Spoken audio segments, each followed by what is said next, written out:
je vous dis la vérité, hein, même si on donne peut-être 10 rencontres, l'Iran avec les États-Unis pour s'asseoir comme ça, pour discuter, pour avoir un accord là, il n'aura pas. Parce que les points que l'Iran veut et ce que les États-Unis ne veulent pas là, personne, les deux là, personne ne peut pas dire que moi je vais obéir et l'autre dit que je vais obéir.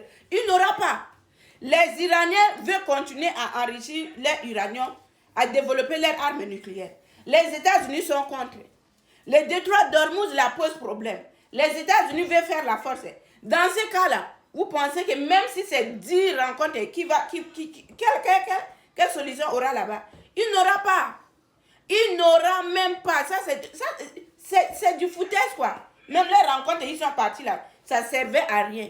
Ça servait à rien. Parce que même dès le départ, on savait que quand la délégation iranienne quittait pour partir là, ils avaient les listes de tout ce qu'ils voulaient là dans leurs mains. Et moi, j'ai dit ici, ça serait compliqué que les États-Unis obéissent. Ça serait compliqué que les États-Unis acceptent ce que l'Iran propose là. Vous comprenez? Voilà pourquoi aujourd'hui, on retourne à la case départ. On ne sait pas s'il va commencer encore le bombardement ou va faire comment. On ne sait pas. Donc aujourd'hui, là, nous allons subir les conséquences. Les prix de pétrole est en train de grimper. Ici, là, c'est déjà $2. Donc demain, on ne sait pas. Si ça serait combien de dollars, on ne sait pas. Mais la situation aujourd'hui, pour dire que non, peut-être d'ici 2 mois, d'ici 1 mois, il y aura accord là. Moi, je ne pense pas. Moi, peut-être un miracle, quoi.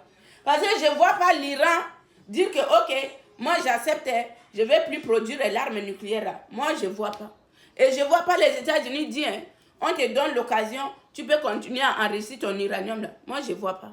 Si vous voyez quelque part que l'Iran peut accepter la décision que les États-Unis les interdisent là, dis-moi dans les commentaires. Parce que moi, même si on me réveille là, je vais dire que non. Parce qu'aujourd'hui, les Iraniens sont en position de force plus que jamais. Oui, oui. Ils ont préparé cette guerre-là depuis.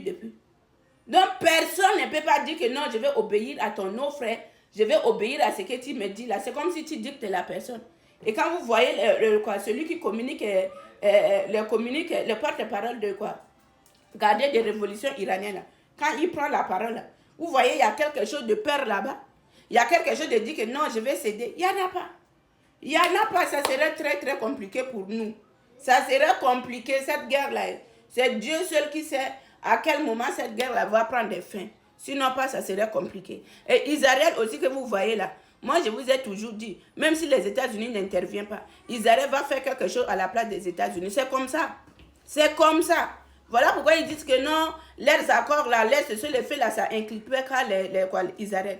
Mais comment ça? On a commencé la guerre ensemble. Hein. Vous ne pouvez pas dire que non, moi je me retire et l'autre ne retire pas. Ça ne donne pas. Ça ne donne pas.